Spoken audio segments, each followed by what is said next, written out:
So Mahindra XUV 700 variant comparison நம்ம பண்ணியிருந்தோம், drive review பண்ணியிருந்தோம். ஸோ நிறைய வீடியோஸ் நம்ம XUV 700 பற்றி போட்டிருக்கோம் அப்படின்னே சொல்லலாம். இன்றைக்கும் நம்ம கூட XUV 700 தான் இருக்குது. இது வந்துட்டு பார்த்தீங்கன்னா டீசலில் ஆட்டோமேட்டிக் வேரியன்ட். இந்த காரோட ஒரு டீட்டெயில்டான டிரைவ் ரிவ்யூ தான் நம்ம நீங்கள் பார்க்க போகிறோம். சேனலுக்கு புதுசுனா என் பேர் அமரேஷ். நம்மளோட மோட்டர்ஸ் தமிழ் சேனல் நம்ம எல்லா காசோட டிரைவ் அண்ட் வாக்கர் ரிவ்யூஸும் பண்ணிட்டு இருக்கோம். இப்போ தான் ஃபஸ்ட் டைம் நம்ம சேனலுக்கு வரீங்கன்னா கண்டிப்பாக சப்ஸ்கிரைப் பண்ணிக்கோங்க. அண்ட் ஆல்சோ இந்த மஹேந்திரா XUV 700 நமக்கு ரிவ்யூக்காக ப்ரொவைட் பண்ணதுக்காக நம்ம சேலம் டிஸ்ட்ரிக்ட்ல இருக்க SKS மஹேந்திராக்கு ஒரு பெரிய ஷோட் கொடுத்துக்கலாம். புக்கிங்ஸ் அண்ட் டெஸ்ட்டுக்காக நான் டிஸ்கிரிப்ஷனில் நம்பர் ஆட் பண்ணியிருக்கேன், டெஃபினட்டாக செக் பண்ணி பாருங்க. ஸோ இப்போ பார்த்தீங்கன்னா நம்ம இந்த XUV 700 டிரைவ் எடுத்துட்டோம். இன்றைக்கி நம்ம கூட இருக்க வேரியண்ட் வந்துட்டு டீசலில் ஆட்டோமேட்டிக் 2 வீல் டிரைவ் தான் இன்றைக்கி நம்ம கூட இருக்குது. ஸோ இப்போ நம்ம வந்து கொஞ்சம் பேட் ரோடில் ட்ரைவ் பண்ணிகிட்ருக்கோம். இந்த காரில் நமக்கு 200 mm கிரவுண்ட் கிளியரன்ஸ் கொடுத்துருக்காங்க. ஸோ நம்ம பெருசாக எதையுமே மைண்ட் பண்ணிக்க வேண்டாம். ஸோ நீங்கள் ரோடெலாம் பார்த்தீங்கன்னா பயங்கர ஒரு பேட் ரோடு தான். ஸோ இங்கே பார்த்தீங்கன்னா கொஞ்சம் ரொம்பவே பேட் ரோடு தான் அது. ஸோ பயங்கர பிட்டர் பேட்டரான ஒரு ரோடு.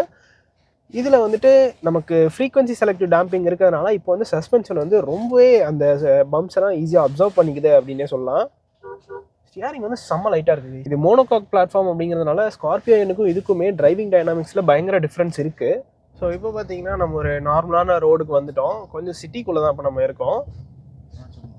ஃபர்ஸ்ட்டு இந்த கார் எடுத்த உடனே எனக்கு ஃபீல் ஆனது என்னன்னு பார்த்தீங்கன்னா இதோட ஈஸ் ஆஃப் டிரைவிங் அப்படின்னே சொல்லலாம். ஸோ அதே தான், இது மோனோகாக் பிளாட்ஃபார்ம்ங்கிறதுனால நமக்கு கம்ஃபர்ட்டும் கிடைக்கும், அட் த சேம் டைம் ஹைவேஸில் ஸ்டெபிலிட்டியும் நல்லாயிருக்கும். அண்ட் ஸ்டியரிங் வந்து இந்த மாதிரியான நார்மல் ரோட்ஸில் வந்து நமக்கு நல்ல லைட்டாகவே இருக்குது. பார்ப்போம் நம்ம கொஞ்சம் ஹைவேஸில் போயிட்டு அது எப்படி பிஹேவ் பண்ணுது அப்படின்னு பார்க்கலாம்.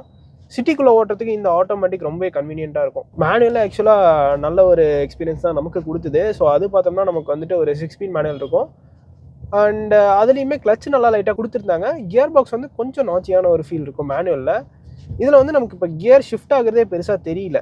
ஸோ அது டிப்பிக்கலாக நம்ம AMTயில் தான் வந்து அந்த கியர் ஷிஃப்ட் ஆகுதுன்னா நம்ம நல்லா ஃபீல் பண்ண முடியும். இதில் வந்து நமக்கு அது பெருசாக தெரியல. ஸோ இதுலேயே நமக்கு ட்ரிப்ட்ரானிக் மோடும் கொடுத்துருக்காங்க. நம்ம என்ன கியருமே ஷிஃப்ட் பண்ணிக்கலாம் கியர் லிவர் மூலிமா. அந்த பேடல் ஷிஃப்டர்ஸ் மட்டும் கொடுத்துருந்தா இன்னுமே டிரைவ் பண்ணுறதுக்கு கொஞ்சம் நமக்கு ஸ்போர்ட்டியான ஒரு ஃபீல் கொடுத்துருக்கோம். ஸோ இதெல்லாம் பார்த்தோம்னா நமக்கு அந்த பிளைண்ட் ஸ்பாட் மானிட்டர் கொடுத்துருக்காங்க. Left side or right side indicator on பண்ணோம்னா நமக்கு அந்த வியூ வந்துட்டு இன்ஸ்ட்ருமெண்ட் கிளஸ்டரில் வர ஆரம்பிச்சிடும். ஸோ நான் ரைட் சைட் இண்டிகேட்டர் ஆன் பண்ணுறேன். இன்ஸ்ட்ருமெண்ட் கிளஸ்டரில் நமக்கு அந்த லைன் வியூ வரும். 18 inch அலாய் வீல்ஸ் கொடுத்துருக்காங்க. வீல் பேஸ் பார்த்தோம்னா நமக்கு இதில் 2750 mm வீல் பேஸ் இந்த கார் நமக்கு வந்துடும். ஸோ நல்ல காமான ஒரு இன்ஜின் கொடுத்துருக்காங்க. செம்ம ரிஃபைன்டான ஒரு இன்ஜின். நமக்கு பெருசாக உள்ள ஃபீலே ஆகலை. அண்ட் இப்போ பார்த்தீங்கன்னா நம்ம ஒரு 40 to 50 அந்த மாதிரி ஸ்பீட்ஸில் தான் ட்ரைவ் பண்ணிருக்கோம். இந்த மாதிரியான ஸ்பீட்ஸில் நமக்கு கேபின் இன்சுலேஷன் பயங்கரமாக இருக்குது. அந்த அவுட் சைட் நாய்ஸ் வந்து பெருசாக நமக்குள்ளே ஃபில்டர் ஆகவே இல்லை. ஸ்கார்பியோ என்ன அளவுக்கு ஒரு கமாண்டிங்கான ஒரு டிரைவிங் பொசிஷன் இல்லை அப்படின்னாலும் இதுவுமே கொஞ்சம் எலிவேட்டடாக தான் இருக்குது. அண்ட் ஸ்கார்பியோவில் நீங்கள் உட்காந்து பார்த்தீங்கன்னா நீங்கள் எந்த கார் பார்த்தீங்கனாலும் உங்களுக்கு குட்டியாக தான் தெரியும். இன்னோவா கிறிஸ்டா பார்த்தீங்கனாலுமே உங்களுக்கு குட்டியாக தான் தெரியும். அந்தளவுக்கு அதோட சீட்டிங் பொசிஷன் எலிவேட்டடாக இருக்கும். ரெஸ்பான்ஸ் வந்து இந்த இன்ஜினோட ரெஸ்பான்ஸ் உண்மையிலேயே நல்லாயிருக்கு. இன்ஜின் பற்றி சொல்லணும்னா இதில் வந்து நமக்கு ஒரு 2.2 லிட்டர் எம்ஹாக் டீசல் இன்ஜின் கொடுத்துருக்காங்க. இதோட மேக்ஸிமம் பவர் நமக்கு 185 bhp and 450 Nm of torque வந்து இந்த காரில் நமக்கு வரும். அதாவது இந்த ஆட்டோமேட்டிக்கில் வரும் டார்க் கன்வெர்ட்டரில் கொடுத்துருப்பாங்க. இதுவே நம்ம மேனுவல் போயிட்டோம்னா 420 Nm ஆஃப் டார்க் வரும். ஆட்டோ ஸ்டார்ட் ஸ்டாப் ஒர்க் ஆயிடுச்சு. ஸோ இந்த மாதிரி நம்ம ஒரு டிராஃபிக்கில் நின்னோம் அப்படின்னா ஆட்டோ ஸ்டார்ட் ஸ்டாப் ஆட்டோமேட்டிக்காக ஒர்க் ஆகும். நான் திரும்ப பிரேக்லேருந்து கால் எடுக்கிறேன், கார் ஆட்டோமேட்டிக்காக ஸ்டார்ட் ஆகும். அது நீங்கள் இந்த இடத்துல இன்ஸ்ட்ருமெண்ட் கிளஸ்டரில் பார்க்கலாம். இப்போ பார்த்தீங்கன்னா 0ல் இருக்குது. நம்ம பிரேக்லேருந்து கால் எடுத்த உடனே கார் ஆட்டோமேட்டிக்காக ஸ்டார்ட் ஆயிடுச்சு. ஸோ இப்போது நம்ம ஒரு நார்மலான ஒரு ஹைவேஸ்குள்ளே வந்துட்டோம். அண்ட் ஆல்சோ இந்த த்ராட்டில் ரெஸ்பான்ஸ்க்கு ஏற்ற மாதிரி தான் இந்த கியர் ஷிஃப்டிங்குமே நடக்குது. ஸோ நீங்கள் கொஞ்சம் ஹார்டாக ப்ரெஸ் பண்ணிங்கன்னா அதுக்கேற்ற மாதிரி கொஞ்சம் இன்ஜின் வந்து ஹையர் RPMs போயிட்டு தான் கியர் ஷிஃப்ட் பண்ணுது. இப்போ நீங்கள் லைட் ஃபுல்லடாக இருந்தீங்கன்னா ஈஸியாக கியர் ஷிஃப்ட் ஆயிடுது. And also gear down shift ஆகுறதுமே நமக்கு பெருசாக தெரியல. நம்ம மேனுவல் மோட் கூட ட்ரை பண்ணலாம். ஸோ இப்போ நான் மேனுவல் மோட் போட்டிருக்கேன். 3rd கியரில் வண்டி போயிட்டுருக்கு. ஸோ இந்த ADAS ஃபீச்சர்ஸ் அண்ட் இந்த ஏர்பேக்ஸ் அதெல்லாமே ஒரு சேஃப்டி எய்ட் தான். ஸோ அதுவுமே நம்மளை கம்ப்ளீட்டாக காப்பாற்றும் அப்படிங்கிறது சொல்ல முடியாது. அந்த சேஃப்டி எய்டை வந்துட்டு முழுசாக நம்பாதீங்க அப்படிங்கிறதான் என்னோட ஒப்பீனியன். ஸோ இப்போ நம்ம ஒரு ஹைவேஸ்குள்ளே என்டர் ஆகிட்டோம். ஸோ இப்போ பாருங்கள், நான் வந்துட்டு மேனுவல் மோடில் வச்சுருக்கேன். கியர் அப் ஷிஃப்ட் ஆகுதான்னு பார்க்கலாம். மேக்ஸிமம் 3500 RPM வரைக்கும் வந்துட்டேன். கியர் அப் ஷிஃப்ட் ஆகலை. இந்த மாதிரி எக்ஸ்பென்ஷன் ஜாயின்ஸ்லாம் நமக்கு பெருசாக உள்ள ஃபீலே ஆகலை. ஸோ இது வந்து சேலத்திலே one of the worst expansion joints அப்படின்னு சொல்லலாம். அந்த பாலத்தில் இருக்கிற எக்ஸ்பென்ஷன் ஜாயின்ஸ் இது ரோடுமே கொஞ்சம் மோசமாக தான் இருக்கும். அப்படி இருந்துமே ரைட் நல்லா ப்ளசண்ட்டாக இருக்குது. ஸோ நமக்கு எந்த பிரச்சனையும் இல்லை. அது பாட்டுக்கு அது ஈஸியாக அந்த பம்ப்ஸ்லாம் சோக் பண்ணிக்குது. ஸோ இப்போது நம்ம ஒரு ரைட் கார்னர் எடுக்கிறோம். கார் ஒரு 80 பக்கமாக போயிட்டுருக்கு. ரொம்ப ஈஸியாக எடுக்குது. இதெல்லாம் அதுக்கு ஒரு விஷயம் அப்படிங்கிற மாதிரியே தெரில. அண்ட் இந்த ரோடுமே பார்த்தோம்னா ரொம்ப வந்துட்டு நல்ல ரோடெலாம் கிடையாது. அங்கங்கே இந்த பேட்ச்லாம் போட்டு வச்சுருக்காங்க. அப்படி இருந்துமே நல்ல ஒரு ரைட் குவாலிட்டி இருக்குது. ஸோ நல்ல எஃபர்ட்லெஸ்ஸான ஒரு இன்ஜின் அப்படின்னு சொல்லலாம். இன்ஜின் பெர்ஃபார்மன்ஸ்லாம் இந்த காரில் வேறு லெவலில் இருக்கும். அண்ட் மைலேஜ்னு பார்த்தோம்னா ரியல் வேர்ல்டில் பார்த்தோம்னா ஒரு 12 to 15 கிலோமீட்டர்ஸ் நம்ம எக்ஸ்பெக்ட் பண்ணலாம். And also depends on the driving ஸ்டைலும் கூட. மேனுவலாக நம்ம இதை விட ஒரு 1 or 2 கிலோமீட்டர்ஸ் ஏற்றெடுக்கலாம். அதாவது ஒரு 16, 17 வரைக்கும் ஸ்ட்ரெச் பண்ணலாம். இது ஆட்டோமேட்டிக் அப்படிங்கிறதுனால கொஞ்சம் மைலேஜ் வந்து கம்மியாக தான் கொடுக்கும். So torque converter gear box தான். நல்ல ஒரு ரிலையபிளான ஒரு கியர் பாக்ஸ். கொஞ்சம் காஸ்ட்லியான கியர் பாக்ஸ் தான்.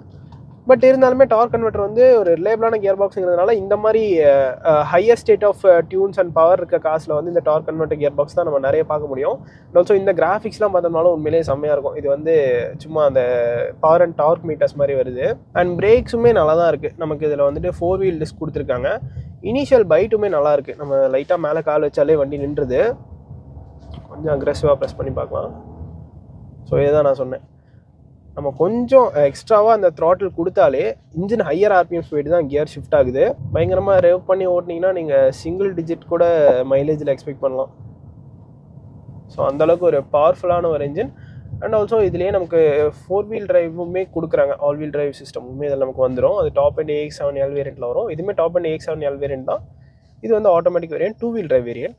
அண்ட் ஃப்ரீக்வன்சி செலக்டிவ் டேம்பிங் வந்துட்டு இந்த காரில் நமக்கு இருக்கும். ஸோ அது என்ன பண்ணோம் அப்படின்னு பார்த்தோம்னா, பேசிக்காக ஒரு பேட்சியான ரோடு இல்லை ஒரு ஜால்டிங் ரோட்ஸ்லாம் நம்ம போகிறப்போ சஸ்பென்ஷன் வந்து சாஃப்ட் பண்ணிடும். ஸோ அதனால் நமக்கு நல்ல ஒரு ரைட் குவாலிட்டி கிடைக்கும். இந்த மாதிரி நம்ம ஹைவேஸில் ட்ரைவ் பண்ணுறப்போ சஸ்பென்ஷன் வந்து ஹார்ட் ஆகிக்கும்.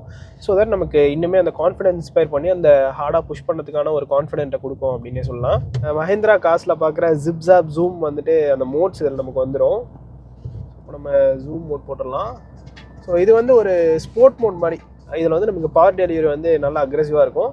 ஜிப் மோடில் வந்து நமக்கு நார்மல் டிரைவ் மோட் மாதிரி. ஸோ இது பார்த்தீங்கன்னா ஜூம் மோட் போட்டோடனே ஒரு ரெட் கலர் பேக்லைட் வந்து வருது. ஸோ நம்ம டைரெக்ஷன் சேஞ்ச் பண்ணி ஓட்டுறப்பையும் நமக்கு நல்ல ஒரு கான்ஃபிடன்ஸ் கொடுக்குது. ஸோ பாருங்க, நான் ஒரு லெஃப்ட்டு அந்த சேஞ்ச் பண்ண டைரெக்ஷன் சேஞ்ச் பண்ண திரும்ப ஒரு ரைட் டைரெக்ஷன் சேஞ்ச் பண்ணுறேன். ஸோ அப்படி பண்ணுறப்பமே இந்த ஸ்டியரிங்கோட ஃபீட்பேக் வந்து நமக்கு நல்லா இருக்குது. அண்ட் ஆல்சோ பாடி ரோலுங்கிறது ஃபீல் ஆகலை.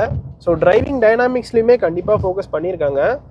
ஸோ இந்த ஜூம் மோட் போட்டோடனே பார்த்தீங்கன்னா இந்த இன்ஸ்ட்ருமெண்ட் கிளஸ்டரோட லே அவுட்டும் நமக்கு லைட்டாக சேஞ்ச் ஆகுது. அண்ட் ஃபீச்சர்ஸ்னு பார்த்தோம்னாலும் இந்த 700 அதுக்கு எந்த ஒரு குறையும் இல்லை அப்படின்னு சொல்லலாம். ஸோ இதில் வந்து நமக்கு ஆட்டோமேட்டிக் ஹெட்லாம்ப்ஸ் வந்துடும். ஆட்டோமேட்டிக் வைப்பர்ஸ் கொடுத்துட்றாங்க. பெரிய panoramic sunroof, dual 10.25 inch digital screens and also dual zone AC இந்த காரில் நமக்கு வந்துடும். ஸோ இந்த கார் லான்ச் ஆனப்போ செக்மெண்ட் ஃபர்ஸ்ட் ஃபீச்சராக இந்த காரில் நிறைய இருந்துச்சு. லைக் நமக்கு இந்த டியூல்ஸ் 10.25 inch ஸ்க்ரீன்ஸ்லாம் பார்த்தோம்னா மெர்சிடிஸ் கார்ஸில் பார்க்குற மாதிரியே இருக்கும். அண்ட் ஆல்சோ எலக்ட்ரிக் சீட்ஸுமே நமக்கு வந்துருது. இதுவுமே நமக்கு பென்ஸில் பார்க்குற மாதிரி ஒரு ஸ்டைலில் பண்ணியிருப்பாங்க. ஸோ இதுதான் கைஸ் இந்த மஹிந்திரா XUV 700 AX7L டீசல் ஆட்டோமேட்டிக்கோட ஒரு டீட்டெயிலான டிரைவ் ரிவ்யூ. இந்த வீடியோ பிடிச்சிருந்தா லைக் பட்டன் தட்டி விட்டுக்கோங்க. அண்ட் ஆல்சோ நம்மளோட மோட்டார்ஸ் தமிழ் சேனலுக்கும் சப்ஸ்கிரைப் பண்ணிக்கோங்க. See you guys in the next video. Real soon. Take care. Bye bye and drive safe.